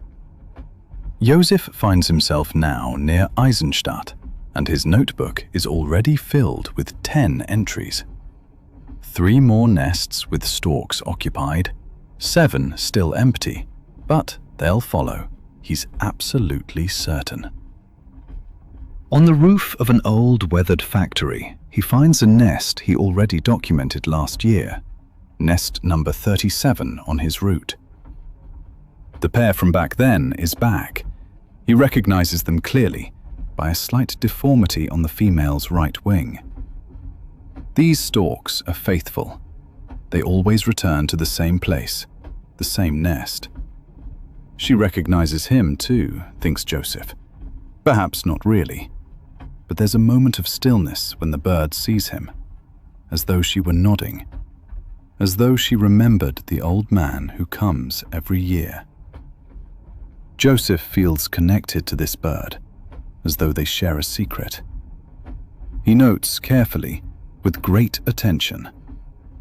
Factory Eisenstadt, same pair as last year and the year before. Female identifiable by small deformity on right wing. Arrival 1420. Nest still intact from last year. Repairs being made. This continuity pleases him. The sun sinks slowly, unstoppably, over the flat plains of the Burgenland. The shadows grow markedly longer, the air noticeably cooler, and takes on again that marvelous scent of damp earth that Joseph has loved all his life. He sits on a small hill and gazes long and pensively at his notebook, studies his entries. 17 entries in total. A very, very good day. A day that says the year is beginning rightly, that the world is still in order. It's now late afternoon, and Joseph makes his way toward Eisenstadt, but slowly, very slowly. He doesn't drive on the motorway. He hasn't done that in a long time. He follows small country roads where nature unfolds, where he can see even more nests. Perhaps 1 or 2 more before sunset. An old man like Joseph doesn't hurry.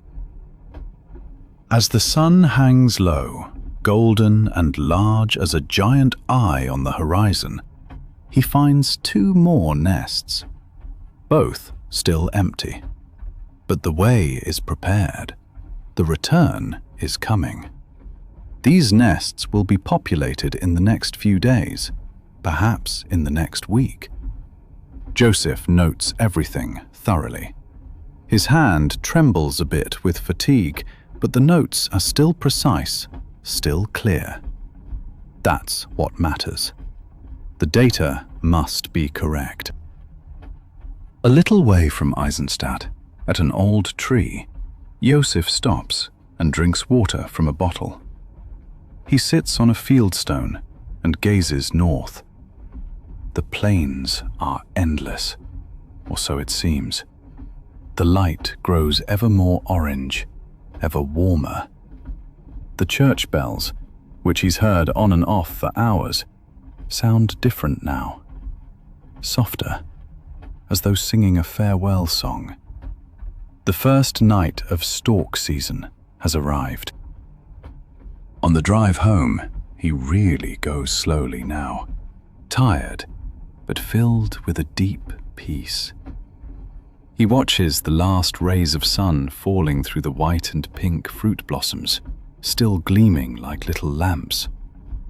It's magical, he thinks, how the light and blossoms work together, how nature understands beauty. Nature is stirring to life. Everything becomes new. Everything returns as it should. Joseph thinks of all the years, of all the notebooks, of the thousands of entries, of the tens of thousands of hours he's spent in fields and at church spires. He's not just an observer. He's a chronicler of an ancient migration, a living witness to the return, a keeper of history. And in the dusk, Joseph finally drives home, tired and deeply satisfied as rarely before. His soft bed waits. Tomorrow the work continues. The long season has truly begun. The storks are here, at least the first ones. The season has begun, and Joseph falls asleep like a man who knows that all is right in the world, that history repeats itself as it should. Listen to me. I'll tell you about a woman who spent 60 years waiting for a bird. Not every day, just once a year, but with absolute dedication and precision. Her name is Marta, and she lives in a small village that lies today in western Ukraine.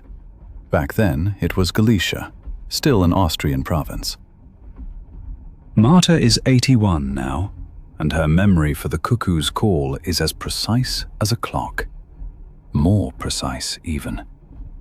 On the wall of her room hangs a thick notebook, bound in dark, worn leather, the book of her life with the cuckoo. Each page documents an April, a May. Each page a carefully made entry, the exact date, the time down to the minute, the temperature, if possible, the character of the day. In 60 years, Marta hasn't missed a single cuckoo call. It's her life's work, her obsession, her sacred task. Spring comes slowly to this valley in Galicia. The fruit trees bloom later here than in the Burgenland. It's cooler. The wind blows from the Carpathians with a damp force that makes the blossoms fade faster. But Marta knows the signs precisely. When the forsythias begin turning yellow, when the frogs in the streams start croaking, when the grasshoppers chirp, then it's time. The cuckoo is never earlier than late April. She knows this from 60 years of experience. Her route leads from Przemysl to Lviv, always in spring, always alone. She walks with a small rucksack containing her thick notebook, a pen, a pencil for notes, a piece of dark bread, and some cheese. It's about 50 kilometers. She needs 3 days, sometimes 4 when she moves more slowly. Some years people have offered her rides, but she prefers to walk. You hear better on foot, thinks Marta. The ear is more focused when the feet are working. Marta has lived through many years, many decades. She was married to Jakub, had children, grandchildren, now watches them grow up. Her husband Jakub died 30 years ago, died quietly in his sleep. But he always understood why she disappeared around this time each year. The cuckoo is calling, he'd say with a smile, and that was reason enough. That was reason enough for everything. Her children sometimes laughed at their mother waiting for a bird, waiting for the same bird for decades. But Marta didn't listen. She had her task, her sacred task. The first day is always a long walk. She follows the route she's known for decades, the paths that are no longer as young as she once was. Past old farmhouses whose roofs are grey and ancient, through dense forests whose trees might be 100 years old, across meadows that are particularly green this spring after a damp winter. The air smells intensely of damp earth, of grass, of life awakening after a long winter's sleep. Sometimes she sees the first swallows, gliding through the air with their long wingtips searching for insects. Marta makes a careful note in her small notebook. Swallows sighted, April 24th, 1430.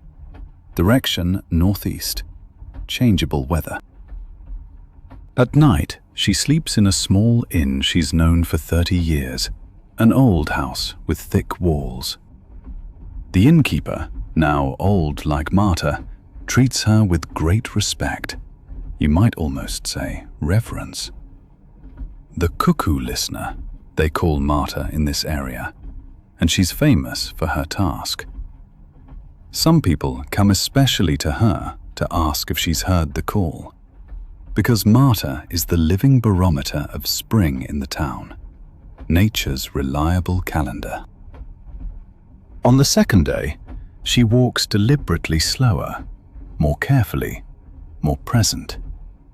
She has a place, a very specific place she seeks. It's a dense forest, about 10 kilometers before Lviv, of old firs and pines, a place where she heard the call for the first time, 60 years ago, when she herself was still a young girl, only 17 years old. She doesn't really know why she always wanders back to this place, because the cuckoo could be anywhere. Its calls carry far across the landscape. But she does it every year, goes to this specific place, seeks out this specific forest.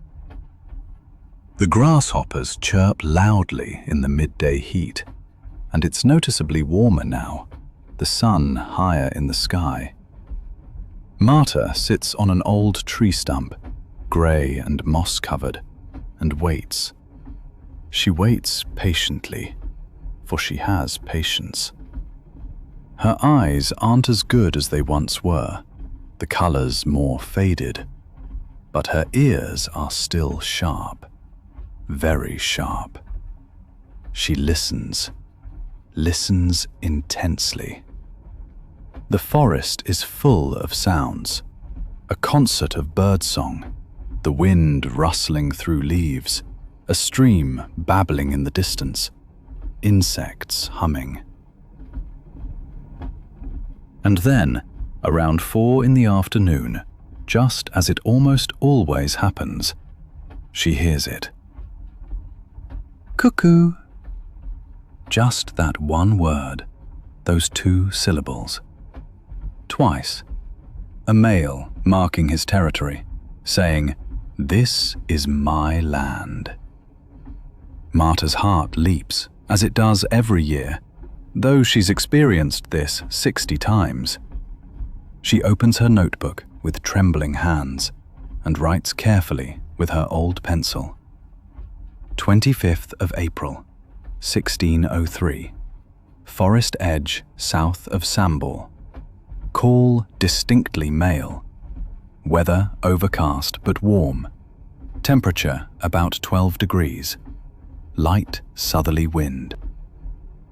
She waits longer still, sits quiet on the tree stump. But there are only these 2 calls that day.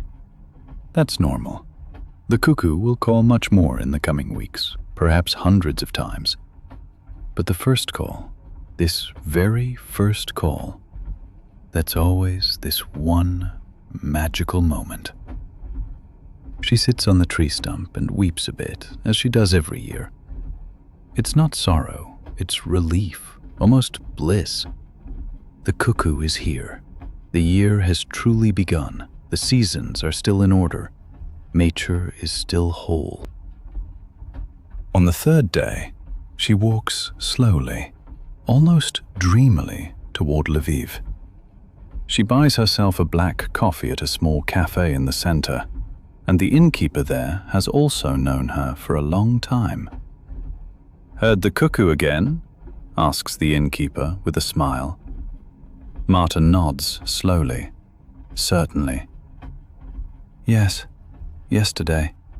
He's early this year. That means a good summer, good harvest, much warmth." She doesn't really know if that's true, but Marta has made this statement every year about every season, and no one contradicts her.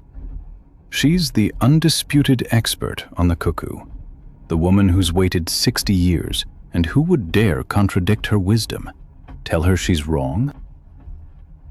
Late in the evening, Marta sits in a simple cafe and drinks warm tea. The city of Lviv is old, full of history, full of memories.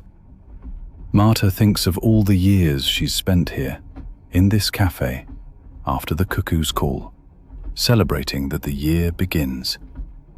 The innkeeper here has known her for 40 years, and the woman automatically brings her tea, warm honey, a piece of bread. No words needed. That's understanding between 2 old women. The cuckoo's call still echoes in Marta's ears. She can still hear it, can still feel the exact pitch. It was a strong call, a male call, rich and full. That's a good sign for the year, she thinks. A strong cuckoo means abundance, means luck, means continuity. She's never really proven this scientifically, but after 60 years of observation, she believes in it. She carries her diary with her, and before she goes to bed, she opens it and writes with great care a final entry. 25th of April, 2026. Forest edge, south of Sambor. 1603. Call, distinctly male, strong and clear. Weather overcast. Temperature about 12 degrees. Means a good year. All signs are right. She signs with her old hand and closes the book. Tomorrow she'll make her way home on the long journey back. But for today, she's fulfilled her task. She's listened. She's documented. She's preserved the continuity. And that night, in her small, simple room in Lviv, Marta enters her careful notes in the notebook, falls asleep peacefully, like a woman who's fulfilled her sacred task. The cuckoo has called. His call has confirmed that the world still exists. The year can truly begin. And the landscape outside grew softer. The outlines of the trees dissolved. The fields became dark surfaces over which the moon sometimes let its pale light glide. I felt how my breathing slowed, how my heart slowed, how the whole body let itself sink downward into the warm embrace of the seat cushion, into the warm embrace of this train carrying me without my needing to do anything. That was a good feeling, a rare feeling, to be carried without effort, simply to trust that the wheels would keep turning, that the rails would continue, that morning would eventually come. Sit down. Let me tell you about a man who spent his whole life waiting for an invisible window that opens only once a year. A fisherman named Sandor, and he knows the Tis like almost no other man on this earth, perhaps better than anyone. Sandor is 75 years old and still travels on the Tis when spring comes and the river awakens again.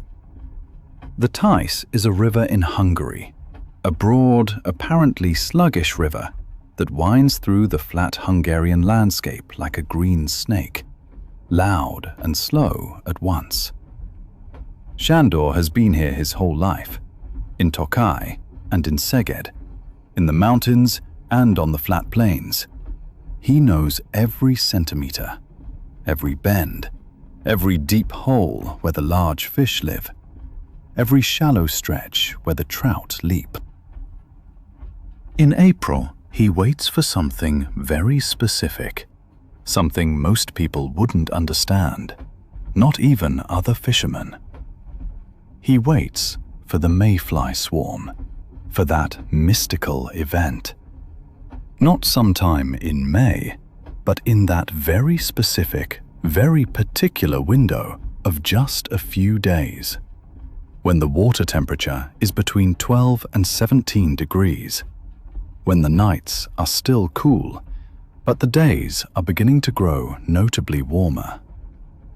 It's like a secret between him and the river, a pact, a trust. The mayflies aren't large fish, not even really fish, they're insects, but they're king on the Tis in this 1 month. The most important creatures for all anglers and all predatory fish. They emerge from their larvae, their pupae, in the riverbed, fly up into the warm air, exist briefly as adults, perhaps 12 to 24 hours, dance in the air, mate, and then die. It's an ancient dance of nature, an ancient choreography, and Sandor has learned to read it the way other people read books, the way musicians read notes. He packs his equipment together, old, proven equipment that's been his for 40 years, since he was still young. The bamboo fishing rod, ground and polished by decades. The lures made of delicate feathers and horse and duck hair, which he ties himself. Sandor makes his lures himself. That's not simple. That requires patience and skill and a true understanding of insects and fish. Every lure is different, varies slightly. Each is a little work of art, a miniature painting. He sits in his dark workshop in the evenings and ties the flies, hour after hour, while night falls and he waits for spring. The route is always the same, always follows the same logic. From Tokai to Szeged, about 100 kilometers downstream, but not by train or car, by the river itself, in his old boat. In his old boat, which he's called Gertrud, after his first wife, who died 50 years ago. The boat is wooden, old, marked with dents and scratches from decades, but Sandor trusts her completely. They've traveled together through decades, through good years and bad years.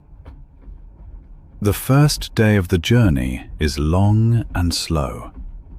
Sandor starts before sunrise in Tokai. The river is still and smooth as glass.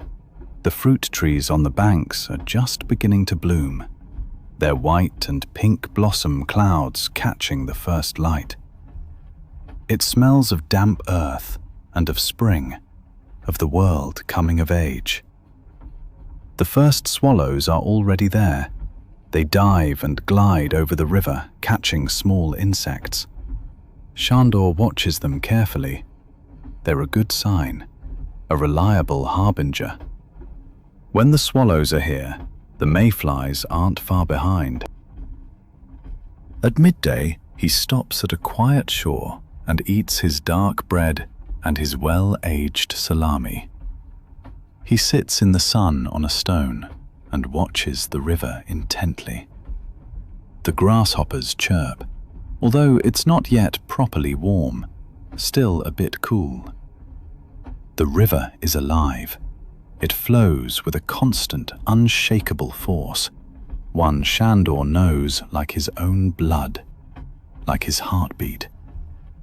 He drinks his dry wine from an old bottle and closes his eyes, feeling the sun on his face. The next day, the temperature has risen noticeably.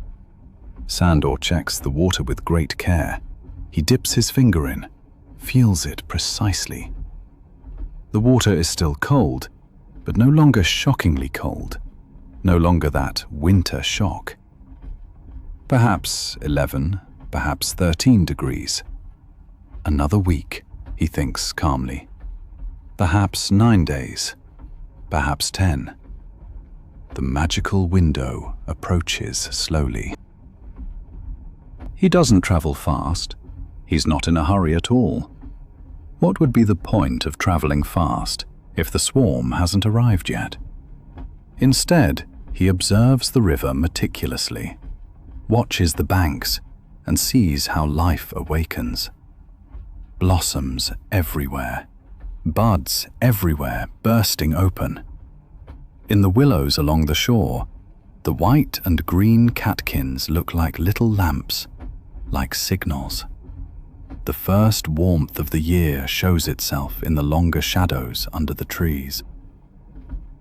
On the third day, south of Sonok, where the river grows broader and more sluggish, he finally sees one. A single mayfly flying over the water, silvery and delicate as a breath. His heart makes a genuine, large leap. A single mayfly. That means it will come very soon. The magical window is opening. Sandor quickly ties a new lure. His hands work instinctively, and he casts with a wide arc.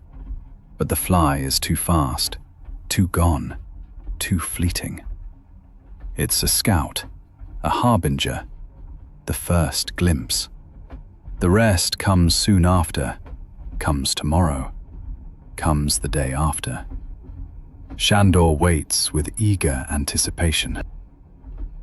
Sandor anchors his boat carefully at a sheltered place where he's protected from the wind, and waits patiently like a monk. He eats his bread, he sleeps, he dreams of fish. The next morning, around 10 o'clock, when the river is finally warm enough, when the sun properly shines in the sky, then it really happens.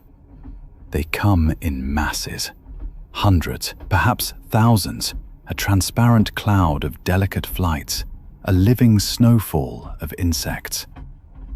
The Theiss is suddenly full of life, full of delicate white and green, full of mayflies everywhere, in every direction, a profusion of life. Shandor is happy, for the first time in months. He casts again and again with a grace and beauty, and the fish bite. This isn't work for him, it's dance. He and the fish and the mayflies all together in this one moment, in this one magical window that opens only once a year. Night has fallen.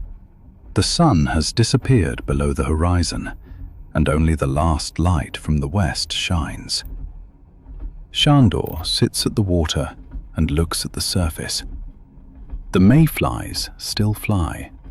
Hundreds of them, thousands in the twilight, dance over the water. The fish still leap, feed, celebrate the feast of insects. Shandor eats his bread and his cheese, drinks his warm wine. He's happy in this moment, happier than perhaps ever. He thinks of all the decades he's known this river, waited for this moment. Decades. He thinks of his father, who taught him this art, that you wait for the right moment, that you work with nature, not against it. Old Shandor would be proud, he thinks, if he could see that the sun still does this, still understands this magical moment. Late in the evening, it finally grows quieter. The mayflies become fewer. They're tired after their brief life, after their one day of adulthood.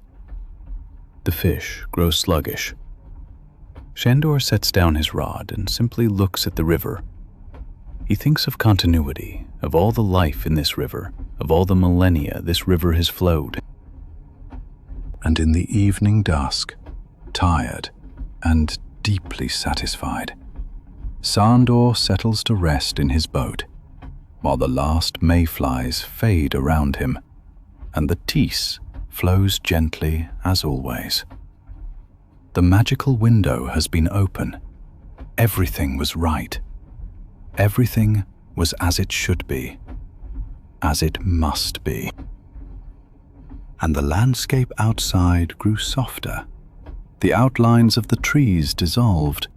The fields became dark surfaces over which the moon sometimes let its pale light glide. I felt how my breathing slowed, how my heart slowed, how the whole body let itself sink downward into the warm embrace of the seat cushion, into the warm embrace of this train carrying me without my needing to do anything. That was a good feeling, a rare feeling, to be carried without effort, simply to trust that the wheels would keep turning, that the rails would continue, that morning would eventually come.